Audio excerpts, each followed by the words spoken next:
Está pronto para um mergulho profundo na sua alma? Hoje você vai entender como certos desequilíbrios emocionais refletem lá no seu espírito. E por que ignorá-los pode ser como caminhar no escuro. Imagine carregar dores antigas, traumas invisíveis que apertam seu coração e impedem sua luz de brilhar. Pode ser mágoas, culpas, padrões que você mal percebeu, mas que te deixam preso. Maíse Braga, com o olhar sereno do Espiritismo, nos alerta, e esses desequilíbrios não vêm sozinhos. Eles têm raízes espirituais profundas. E quando atingem nosso emocional, pode parecer que nada nos equilibra. Mas há esperança. Há caminhos de cura. No vídeo de hoje, você vai descobrir como reconhecer esses desequilíbrios que se escondem no invisível. Onde está a ponte entre emoção e espírito que precisa ser reconstruída? E, sobretudo, como trilhar um caminho real de equilíbrio baseado na doutrina espírita. Fique comigo até o fim, permita-se olhar para dentro com coragem. Se inscreva, ative o sininho, e prepare-se, o que vem agora pode transformar seu modo de enxergar sua vida interior. O tema é desequilíbrios reais. E vocês já perguntam, então haverá desequilíbrios que são imaginários? Muitas vezes sim. Desequilíbrio, se pudéssemos resumir, é tudo aquilo que nos perturba, que nos abala, que nos tira do nosso processo positivo de renovação para a vida.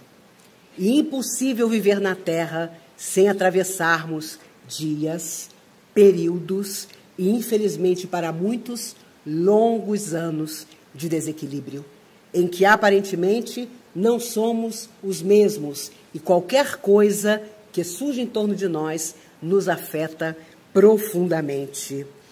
Por isso, André Luiz, através de Chico Xavier, dizia: mudança de comportamento para pior é sinal vermelho.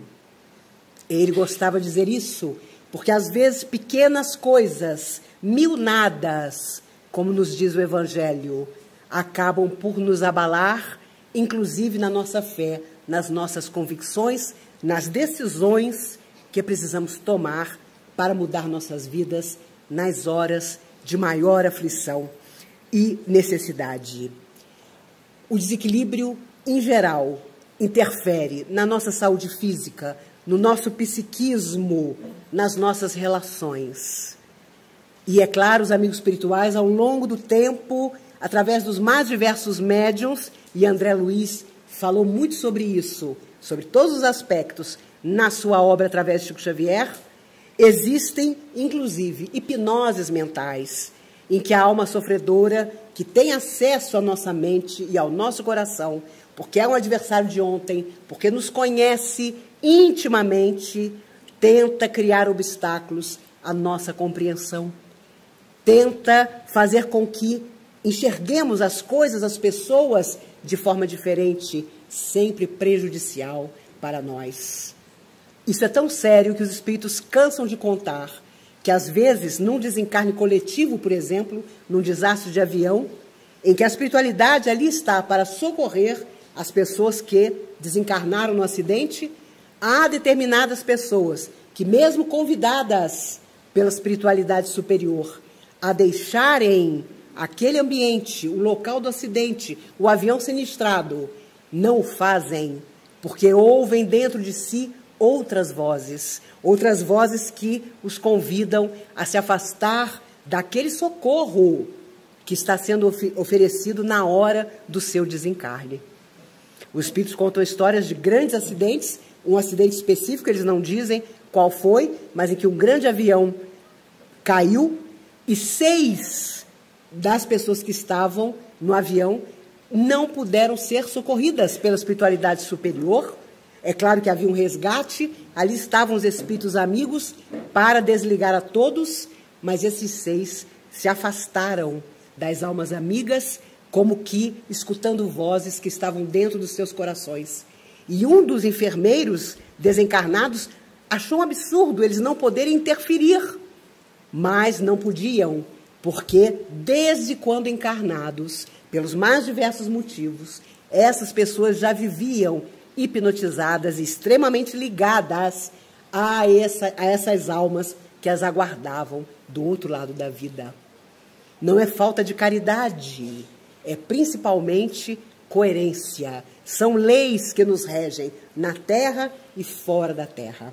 Emmanuel contou a Chico certa feita, quando um grande ditador morreu, europeu, ele tinha uma mãe de outras vidas que o amava profundamente e era muito evoluída, e pediu no mundo espiritual, nas altas esferas, que apesar de tudo, ele fosse socorrido na hora do seu velório. Ali estava o seu corpo exposto, sendo homenageado por dirigentes do mundo inteiro, a televisão filmando tudo aquilo, e, é claro, os protetores espirituais daquele país, daquele governo, estavam ali, na tentativa de socorrer aquela alma.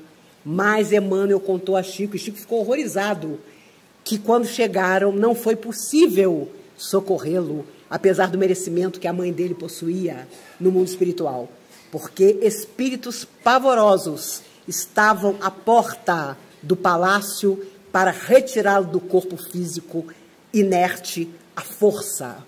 E ele foi retirado e levado por essa chusma de almas altamente sofredoras.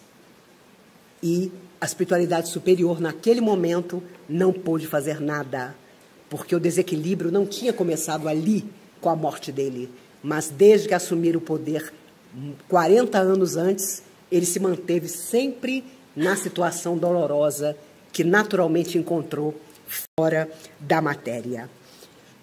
Quem já viveu um vício relativo a drogas, por exemplo, sabe que a pessoa sai do seu estado normal e ela entra numa espécie de delírio. E o que ela vê ou afirma ver, ouvir, é aquele momento em que as almas que sofrem e que se utilizam da pessoa para os seus vícios também conseguem dominá-lo. Eu conheci pessoas ainda muito jovens que começavam, através das drogas, afirmando que viam coisas lindas, bolas coloridas, energias magníficas, e terminaram a vida completamente vampirizados, vendo monstros, animais terríveis, claro, entidades sofredoras que assumiam essa forma. A nossa mente mesma fica presa dessas emoções que muitas vezes vêm de nossas vidas anteriores. E para recuperarmos-nos desses desequilíbrios, se não providenciamos cura para nós na vida na Terra, longo tempo gastaremos na verdadeira existência fora da matéria para nos recompor e poder, de alguma forma, recomeçar. Os espíritos amigos nunca nos falam de céu ou inferno. Eles dizem que o nosso coração é a grande morada das nossas emoções. Por isso o coração é o símbolo dos sentimentos. Por isso é ali que está escondido o nosso passado espiritual também.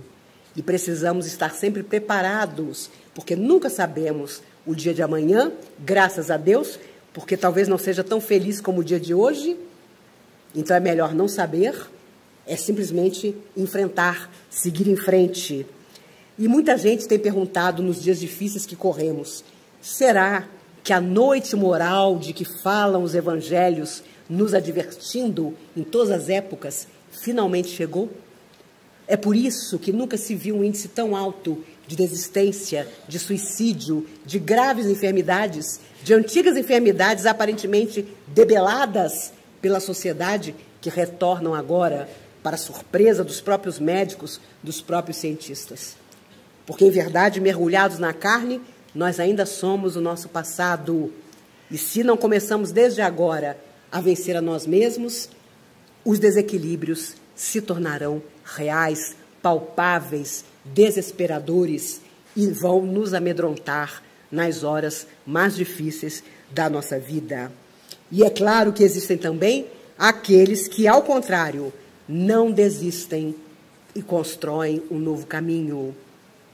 Raul Teixeira, o grande orador espírita, hoje afastado da oratória por dificuldades sérias de saúde, numa palestra magnífica, certa feita, disse: o espiritismo não é para qualquer um, é para quem aguenta.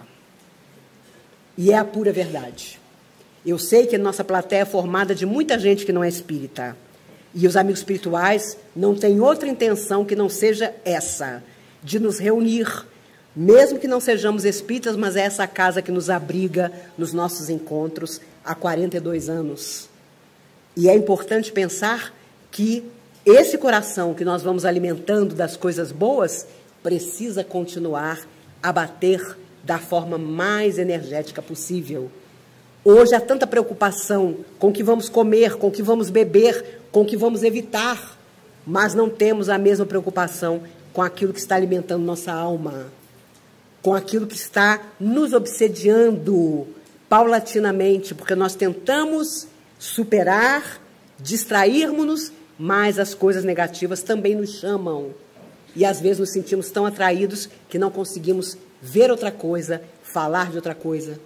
Por isso André Luiz também dizia, o mal não merece de nós nem comentário. E às vezes nós gostamos tanto de falar do mal, de comentar o mal, de citar desequilíbrios que afetam não só uma pessoa, uma família, mas toda a sociedade. É claro que não podemos viver ignorando o que se passa em torno de nós, mas podemos escolher, sim, a nossa atitude mental, emocional e como vamos nos relacionar com os outros. As redes sociais, dizem os amigos que têm celular e computador, é hoje um abrigo de opiniões, mas também de ódios. Parece que onde o homem chega, ele tenta desequilibrar aquela nova ferramenta em suas mãos. Há semanas atrás, uma médica pediatra em Belo Horizonte fez uma palestra que viralizou, como se diz, porque ela comentou na palestra sobre o número de crianças de 5, 6, 8 anos que estão chegando ao seu consultório. Ela também trabalha no hospital público, em Minas Gerais, completamente desequilibradas. E o pai e a mãe, sem impor limites, apavorados com aquele filho que aparentemente está mandando na casa. Seu filho pode ser um espírito muito superior a você, mas se veio como seu filho, desequilíbrio será que ele assuma a função de quem manda. Por enquanto, com certeza lhe cabe obedecer. E se nós não obedecemos, a coisa fica complicada. Euclides da Cunha escreveu um livro que virou um clássico há muitos anos atrás, Os Sertões, mas viveu um drama pessoal. Sua esposa apaixonou-se por um homem mais jovem, numa época em que isso era um escândalo absoluto. E foi feito, há anos atrás, uma série baseada na história, e há uma cena impressionante em que a atriz, Vera Fischer, fazia o papel da esposa de Euclides da Cunha, e diz a mãe dela, magnificamente vivida pela atriz Natália Timbert: mãe, eu vou deixar todos os meus compromissos, porque eu me apaixonei por ele. E a mãe, claro, mais velha do que ela, vinda de uma outra realidade peremptória, diz: mas a vida não é só paixão, a vida é dever. Mesmo assim, claro, ela faz a opção de seguir aquele homem que amava, e depois surge um crime em que Euclides perde a vida e Dilermano passa a ser o marido dela. Anos mais tarde, ele se apaixona por outra pessoa, e ela, no fim da vida, amargurada, contavam seus filhos e netos, dizia: qualquer homem poderia ter me traído, menos ele, porque eu deixei absolutamente tudo para segui-lo, para amá-lo. Às vezes nós dizemos: olha, eu estou tão apaixonada por fulano que eu estou meio doida, que eu estou meio desequilibrada. Então, cuidado, porque fulano não pode ser tudo isso, a ponto de você ficar sem ar, sem comer, sem beber água. Eu ainda sou da época que você, adolescente, esperava o telefone tocar para ver se aquele seu paquera te convidava para ir a algum lugar. Hoje é complicadíssimo, porque, me disseram, determinados locais de encontro no celular. Há pouco tempo, um rapaz mandou um e-mail para o programa Conversando com Maíse, dizendo: Maíse, eu quero me apaixonar, eu quero encontrar a pessoa certa. mas não sei o que acontece, não está dando certo. E ele comentou que frequentava um local de encontros no celular chamado Tinder. E um espírito amigo, que felizmente nos ajuda a responder os e-mails, muitos dramáticos, seríssimos, disse: provavelmente nosso amigo procura o que quer no lugar errado. E deve ser verdade, porque a seriedade do nosso coração muitas vezes encontra obstáculos na falta de seriedade do outro. Por isso devemos nos conhecer profundamente e saber quais são os nossos sonhos, as nossas verdadeiras intenções, para que isso se transforme em realidade. André Luiz também dizia: você prepara um acontecimento pensando em torno dele. De tanto mentalizarmos, aquilo virá para nós.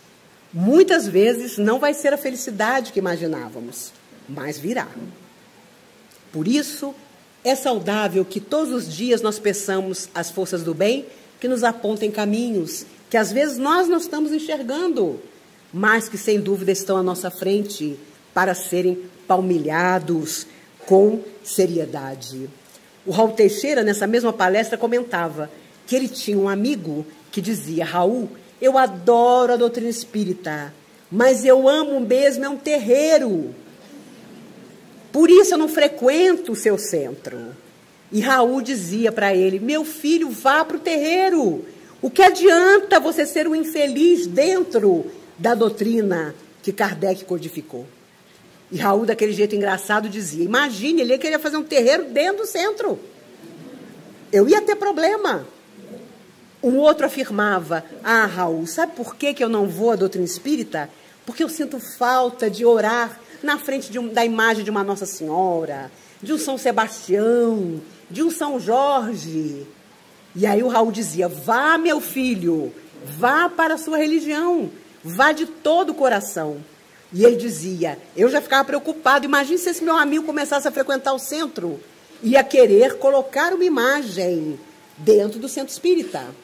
E ele comentava que chegou certa vez a um centro onde havia um retrato de Dr. Bezerra de Menezes com uma luzinha azul embaixo. Então era praticamente o local onde as pessoas paravam para fazer a sua prece. De vez em quando, ao longo dos anos, houve dia aqui no sábado que a coisa ficou difícil. E eu ameaçava a plateia dizendo que ia mandar fazer um Cristo crucificado de 4 metros de altura aqui atrás, para que as pessoas, ao entrar aqui, se lembrassem de onde é que elas estavam. E há um respeito tão grande do mundo espiritual em relação à nossa crença, ou à nossa descrença, que, do outro lado da vida, há locais onde, em nichos iluminados, as imagens existem. Porque há quem só consiga orar à frente de uma imagem. Ainda é um processo que a pessoa não ultrapassou, e a espiritualidade superior tem o maior respeito por isso. Não é que seja errado, é que se ela não tiver à frente aquela imagem, ela não vai conseguir sintonizar numa simples oração. Por isso, desequilíbrio, na verdade, é quando nós estamos em caminhos que o nosso coração rejeita. Mas nós insistimos, porque é moda, porque todo mundo faz, porque o que vão pensar os meus amigos se eu não agir dessa ou daquela forma. Esses são os desequilíbrios que parecem sutis, fáceis de serem superados, mas que são de grande prejuízo para nossas almas eternas. Por isso, os Espíritos sempre nos lembram: é preciso ser o que quisermos, onde quisermos, mas sendo o melhor que nós pudermos. Se eu sou uma boa pessoa sem necessidade de nenhuma religião, feliz de mim. Mas não são tantos os que conseguem agir assim. Eu conheci pessoas que se diziam ateias extraordinárias. Elas afirmavam não acreditar em Deus, mas Deus acreditava tanto nelas que eram equilibradas, felizes e faziam os outros felizes. O que nasce no nosso coração é o que nos comanda. E nós não podemos negar isso, porque cada vez que negamos o que precisa ser transformado, o que está nos prejudicando, as coisas avançam para um lado que muitas vezes não é o do nosso destino. Ah, fulano morreu daquele jeito porque era karma. Mas os espíritos têm dito que milhares de pessoas atualmente se arriscam como não devem, onde não devem, com quem não devem, e muitas vezes encontram até o desencarne, não num processo natural de retorno à vida maior, mas por forçar situações e alcançar desequilíbrios que não estavam no seu destino, no seu caminho. Nem todos nós vamos morrer deitados numa cama. Não sabemos como será a nossa hora de partir, mas sabemos que ao chegar do outro lado, como diz Emmanuel no livro Fonte Viva, através do Chico, quando chegar a tua hora, não olhes para trás nem para os lados, estarás só, tu e tua consciência. Mas às vezes nós achamos, eu vou passar uns anos meio esquecido do que é correto, do que é digno, vou aproveitar. Conheço gente que diz, tudo que eu tinha que melhorar nessa vida eu já melhorei, ficou tudo para a próxima. Hoje parece até confortável, parece fácil, parece claro, mas não duvidemos, nos arrependeremos muito, olhando de lá para cá, em todos os dias perdidos, em como demos importância a coisas que não serviam para nada, de como deixamos que pessoas altamente destrutivas e desequilibradas regessem nossa vida, os nossos sentimentos, e nos fizessem até acreditar que nós não éramos merecedores de ter sentimentos e pessoas maiores em torno de nós. Quando quem não quer o nosso bem incentiva nossas fantasias, podem ter certeza, é para que nós fujamos da realidade. Há quem não se mova para mudar nada, porque acha que vai cair do céu, ou então é a grande vítima. Nada deu certo para mim, então eu vou parar aqui mesmo. Eu não consigo ser bom, então eu vou lançar o meu fel na direção de todo mundo. Quem de nós já não conheceu ou já não foi por um instante uma pessoa altamente desagradável? Porque quando não estamos bem conosco, ao invés de buscarmos renovação, terapia, muitas vezes necessária, tratamento espiritual, nós lançamos tudo que não conseguimos administrar em nós sobre o outro, sobre as situações da vida. E aí os desequilíbrios vão ficando cada vez mais difíceis. Não duvidemos, não adianta nada afirmar, não, eu não resolvo isso, eu não converso com fulano, porque eu ia ficar muito desequilibrado. Deixa seguir. Cada um sabe de si. Na posição de pais e mães, por exemplo, isso é um terror. Porque o filho vem para progredir, iniciando a sua jornada ao nosso lado. Estejamos sozinhos, estejamos casados ou não, mas a partir do momento em que tutelamos essas almas, somos responsáveis por elas, até que elas, fortalecidas, possam responder por si mesmas.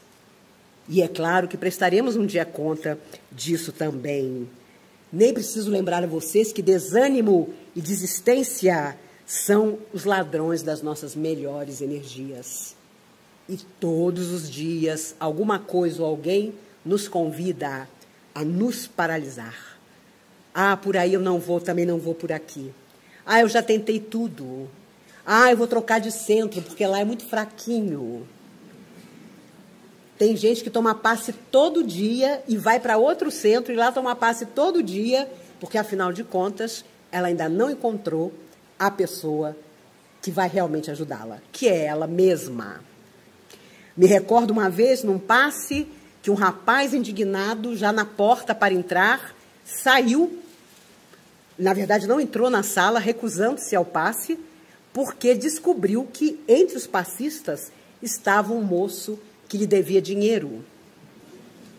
Então, como é que ele entrar numa cabine de passe, onde um homem que devia dinheiro para ele estava dando passe? Conheço muita gente que diz, tem horror do espiritismo, porque conheci fulano, fulano era o terror da rua, e era espírita. E eu nem preciso dizer a vocês que eu tenho uma teoria. Não há doutrina, não há religião que reúna mais gente doida do que o espiritismo. Nós todos não somos normais. Essa é que é a verdade.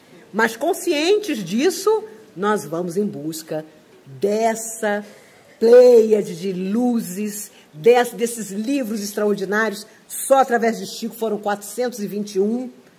E os espíritos não vêm do espaço para estar conosco à toa. Vêm para dizer, nós já fomos homens, amanhã seremos de novo, mas enquanto vocês estão aí, vão corrigindo tudo que for possível para chegar na verdadeira vida de outra maneira. Consequências de tudo que fazemos sempre existirão. Houve um médium extraordinário há muitos e muitos anos atrás, de efeitos físicos e materializações, chamado Peixotinho. Ele foi um pioneiro da doutrina e ficava deitado numa cabine, através do seu ectoplasma, almas magníficas se materializaram por vários anos. Já comentei com vocês, Dr. Júlio e Dona Laís Capilé, trabalhadores dessa casa há tantos anos, eles já no mundo espiritual desde o ano passado, ela ainda na Terra, com mais de 90 anos, ele morreu com 98. Quando ficaram noivos, eles eram trabalhadores desse grupo onde Peixotinho atuava. Irmã Sheila materializou-se na noite do noivado deles, pediu que eles fechassem os olhos e que se abraçassem. Os dois fecharam os olhos, no meio da sala, se abraçaram. Aí, de repente, ela falou, agora pode abrir. Ela tinha materializado até o pescoço dos dois uma chuva de pétalas de rosa. Nem preciso dizer a vocês que Dr. Júlio, até o último dia de vida, todo sábado mandava uma dúzia de rosas para a Dona Laís, a companheira da vida inteira, para lembrar daquele dia. Eu costumava dizer a ele que no mundo espiritual vai ter briga de foice no escuro para casar com ele na próxima encarnação. Porque imagine um homem passar a vida inteira ao seu lado e mandar todo sábado rosas para você. Meu Deus do céu. Né? É caso para nós, mulheres da plateia, ficarmos um pouco desesperadas mesmo. Né? Mas vamos seguindo. Né? Às vezes, quem sabe, uma pétala que você põe no livro. Né? Tá lá há tantos anos a pobrezinha que já está completamente negra, seca, mas você guarda aquilo. Né? Houve um dia em que alguém te deu uma flor. Tem gente que o processo kármico é difícil. Mas Peixotinho tinha tal mediunidade que os espíritos retiravam o ectoplasma durante as horas de trabalho e havia materializações tão fantásticas que chegou uma hora que as pessoas começaram a pedir de tudo. Houve uma vez que André Luiz materializou no meio da sala uma pedra enorme e contou que tinha trazido aquela pedra do fundo do Mar Morto e materializou aquela pedra naquele trabalho. Peixotinho tinha dois problemas: a saudade tremenda da filha, que ele havia perdido ainda pequena, e o alcoolismo. Ele não conseguia vencer o alcoolismo, mas era um médium magnífico. E muitas vezes ele acordava, depois de beber, deitado na praia, sem saber como ele tinha chegado lá. E uma vez os espíritos contaram a ele que a própria filha, do outro lado da existência, o carregava até a beira do mar para que ele pudesse, dormindo na areia, respirar aquele mar, aquele ar do mar e se renovar. Ele usava um pijama listradíssimo, porque no escuro completo as pessoas tinham que ver que ele estava deitado na cabine, que não era ele que fingia uma materialização. E ele tinha bronquite asmática. Quando o Dr. Bezerra de Menezes se materializava, percebia que na plateia havia gente descrente, ele dizia, Peixotinho, use a bombinha. E Peixotinho, Aí as pessoas escutavam a bombinha, sabiam que Peixotinho estava deitado na cabine e quem estava ali, magnífico, materializado, era Dr. Bezerra de Menezes. Vocês sabem que os desequilíbrios do homem tentam atingir a tudo. E aconteceu que começou todo mundo, eu queria ver minha mãe. Agora eu quero saber se eu vou ganhar muito dinheiro. Eu queria que vocês materializassem um número da loteria. Porque os espíritos escreviam no ar as coisas. E aí André Luiz surge um dia e diz: nós fizemos tudo para espiritualizar a matéria. Vocês querem materializar os espíritos para sua própria conveniência. Este trabalho de materialização está encerrado. E nunca mais aconteceu. Hoje acontece no Centro Espírita Frei Luís, no Rio de Janeiro. E dizem os espíritos, sempre disseram, que no futuro aconteceria na comunhão também. Então eu imagino, quem sabe, que aqui na plateia teremos os futuros médiuns de efeitos físicos. Naquela época, jornalistas eram chamados a verificar as materializações. Dizem os espíritos que hoje a intenção, onde houver materialização, é chamar os homens da ciência. Houve um repórter da revista O Cruzeiro que, sentado num dia desses, na materialização de Peixotinho, a filha de 4 anos tinha morrido. E eles colocavam tachos com parafina. No escuro se escutava o barulho. Eram os espíritos que mergulhavam as mãos, os pés na parafina e deixavam ali os moldes. E num dia de grande angústia, quando acabou o trabalho e a luz se acendeu, o doutor Bezerra pediu que ele fosse até uma das tinas. E ele reconheceu o pezinho da filha. Ela, quando tinha 2 anos, machucou o pé num caco de vidro e ficou com uma cicatriz no meio do pé. Ali estava o pé da menina materializado na parafina. E ele foi à revista O Cruzeiro, contou sua experiência, isso há muitos e muitos anos atrás, e tornou-se espírita. A grande atriz Cacilda Becker morreu no intervalo de uma peça de teatro com uma crise de coração. Chico Xavier andava pela rua em São Paulo quando ela lhe aparece, 2 anos depois do seu desencarne. Chico Xavier, eu preciso da sua ajuda. Eu deixei um filho na terra que tem 20 anos e ele está um pouco mais à frente ali e vai se jogar do viaduto onde está. Pelo amor de Deus, eu nunca lhe conheci na terra, mas eu vou lhe apontar meu filho.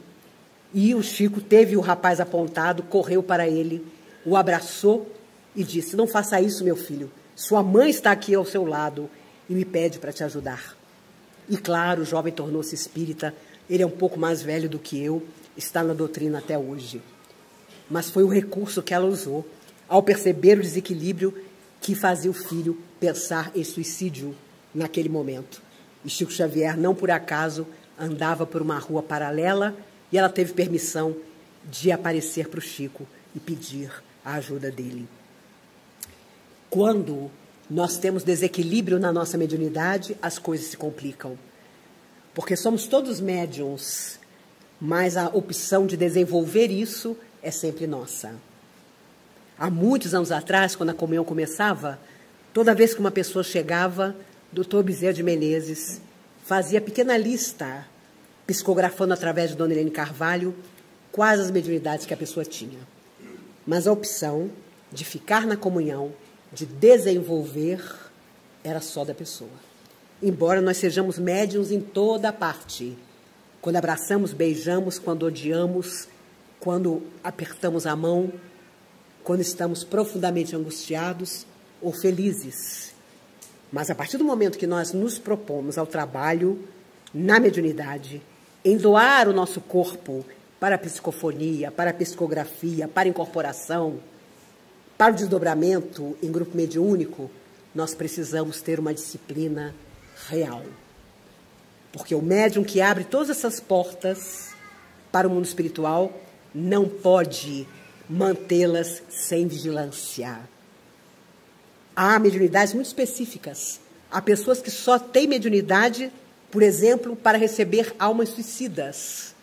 Ela só incorpora almas suicidas. É óbvio que existe um compromisso do passado com as almas suicidas. E hoje ela empresta o corpo físico para que essas almas, dentro do grupo mediúnico, possam ser socorridas. Já vi muitas vezes homens desencarnados que permaneciam machistas fora da matéria. Quando eles incorporavam numa médium, enojados diziam: o quê? Eu morri. É por isso que eu estou usando o corpo dessa mulher. Imagine, uma alma sofredora, mas ainda com os preconceitos que carregou a vida toda. Por isso, para não nos desequilibrarmos, existe o maior de todos os equilíbrios: viver para amar. Porque viver sem amar é o grande desequilíbrio. Na hora da morte, a chamada perturbação acontece quando a pessoa não teve uma vida reta, minimamente positiva.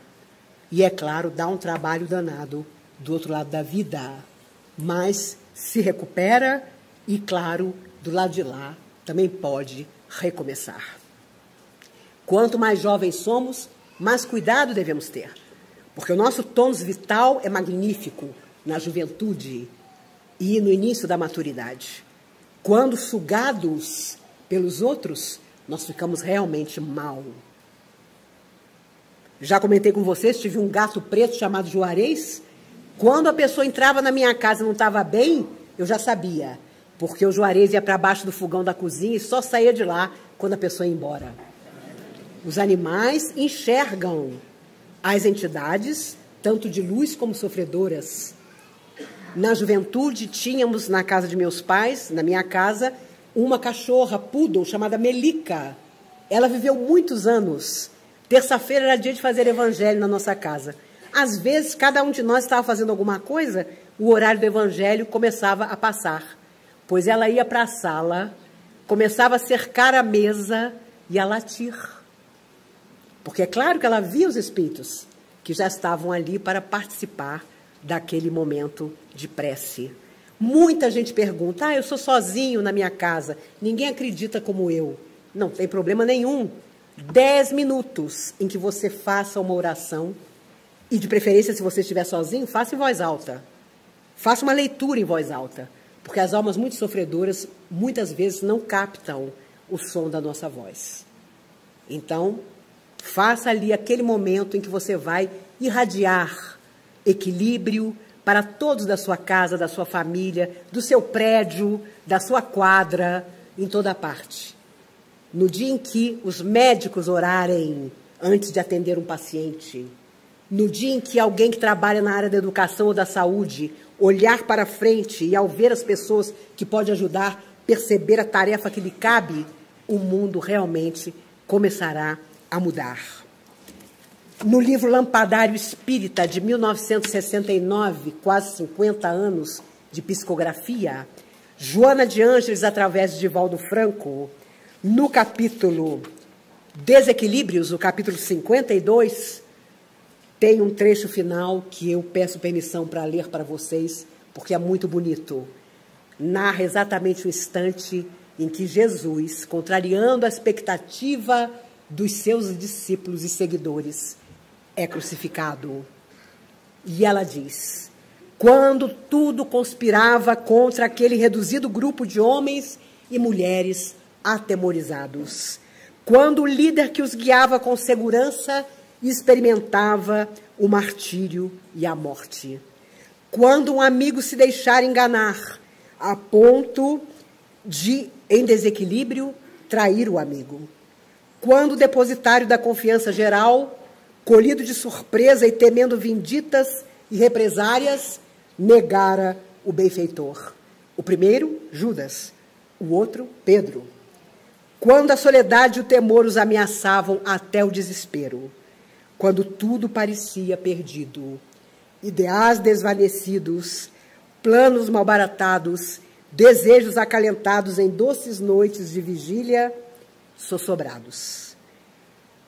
Quando tudo era sombra, ei-lo que retorna rutilante e vivo, gentil e nobre, conclamando aqueles mesmos corações ao perene embate da redenção. E levantando-se de ânimo ao quebrado para a alegria da vida, eles deram as próprias vidas e renovaram com seus exemplos as paisagens do mundo. Jesus vive E a doutrina que agora ressurge dos escombros dos séculos remodelará a terra inteira um dia, em breve, quando estaremos todos felizes ao comando dele. Um livro de 1969 e, obviamente, esse dia parece tardar, mas chegará. Amigos, essa semana, no dia 4, 50 anos, que caiu tombado na varanda de um motel em Memphis, nos Estados Unidos, com uma bala de espingarda na cabeça, Martin Luther King Jr.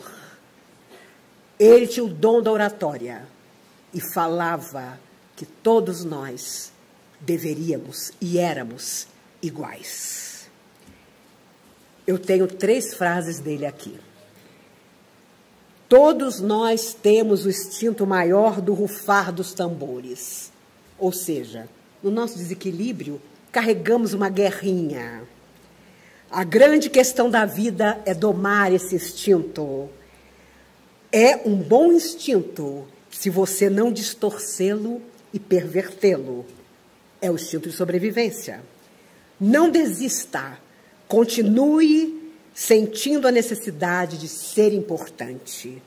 Mas eu quero que você seja o primeiro no amor. Quero que você seja o primeiro na retidão moral. Quero que você seja o primeiro em generosidade. Outra. Creio que a verdade desarmada e o amor incondicional terão a última palavra na realidade. É por isso que o bem temporariamente derrotado é mais forte do que o mal triunfante. E em 3 de abril de 1968, na véspera do seu assassinato, ele, que já sabia, disse: não sei o que acontecerá agora, se virão dias difíceis, mas realmente não me importa, porque estamos no alto da montanha. Como qualquer um, gostaria de viver uma vida longa, mas agora isso não me preocupa. Quero apenas fazer a vontade de Deus. E ele me permitiu subir a montanha e olhar, e eu vi a terra prometida. Pode ser que não chegue lá com vocês, mas quero que saibam que, como povo, nós chegaremos à terra prometida. Que homem extraordinário! Deu sua vida para que nós entendêssemos que o maior de todos os desequilíbrios é não aceitar o outro como ele é, para que ele se torne melhor. Um dia retornaremos. Algum de nós encarnado aqui acha que não? Um dia voltaremos à verdadeira existência e nos perguntarão com certeza quanto de equilíbrio nós conseguimos colocar em nosso coração e espalhar na direção do nosso próximo. Agora você está pronto para despertar uma nova consciência. Maíse Braga finaliza seu discurso com uma chamada forte: o equilíbrio emocional só acontece quando assumimos a responsabilidade por nossas escolhas internas, pensamentos, atitudes e conexões espirituais. Aprender a orar com fé, vibrar na sintonia dos bons espíritos, reflexionar sobre nossas ações. Esse é o tripé da verdadeira mudança. Visualize isso. Seu coração mais leve, sua mente mais clara, seu espírito em paz, mesmo em meio às tempestades da vida. É possível. Mas exige coragem, coragem de olhar para dentro, de se transformar. Hoje, você é convidado a este compromisso. Cultivar preces diárias com intenção. Vigiar seus pensamentos e substituir padrões negativos. Elevar sua sintonia, buscando sempre a luz dos bons espíritos. Se essa mensagem tocou você, transforme-a em ação. Compartilhe com quem precisa ouvir isso agora. Deixe nos comentários o que ficou no seu coração, sua jornada pode inspirar outros a encontrar luz. Se inscreva e caminhe conosco nessa viagem de autoconhecimento e cura espiritual.